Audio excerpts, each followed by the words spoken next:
அப்படி அவன் கெஸ் பண்ணிருந்தா அவன் நம்ம சீஃப்க்கு கால் பண்ணிருப்பான்.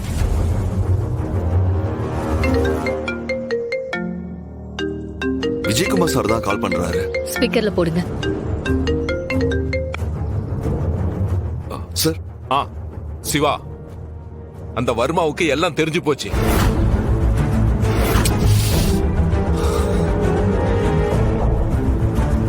சார் என்ன சார் சொல்றீங்க? எப்படி?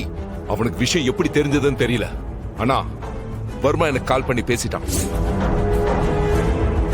கமிஷனர் இப்பதான் லைன்ல வந்தாரு. அவர்கிட்ட வர்மா என்கிட்ட பேசினத சொல்லிட்டேன். விஷயம் தெரிஞ்சிச்சுன்னா அந்த வர்மா என்ன பேசியிருப்பான்னு உங்களுக்கும் தெரியும்.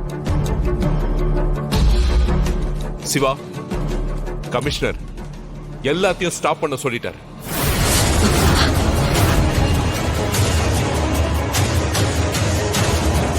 சார் என்ன சார் சொல்றீங்க? சிவா, என்னால கமிஷனர்கிட்ட எதுவும் பேச முடியல. இப்போ குழந்தைங்களை காப்பாத்துறது தான் முக்கியம் சொல்லிட்டாரு. அதனால நீங்க திரும்பி வந்துருங்க.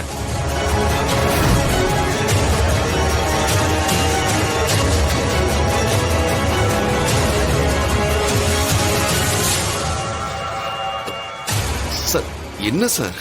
ஆமா சிவா, வர்மா போகட்டும், அவனை அப்புறம் பாத்துக்கலாம். ஆனா இப்போ வர்மா மனசு வச்சா மட்டும்தான் நம்மளால குழந்தைங்களை காப்பாற்ற முடியும்.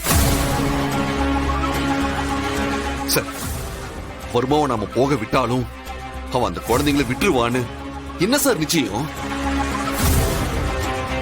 அந்த ஆம்னி வேன்ல கடத்திட்டு போன குழந்தைங்களை வச்சிருந்த பில்டிங்ல கூட ரேஷ்மா உள்ள போயிருந்தா அப்ப அங்க இருந்த வர்மாவோட ஆளு அந்த பாம வெடிக்க வைக்க பார்த்தான். சார், அவன் பெரிய பிளாஸ்ட் பண்ணதான் நினைச்சான். அப்படி இருக்கும்போது அவனை நம்ம தப்பிக்க விட்டுட்டா அந்த குழந்தைங்கள அவன் விட்டுருவான்னு நம்ம எதை வச்சு நம்ப முடியும்?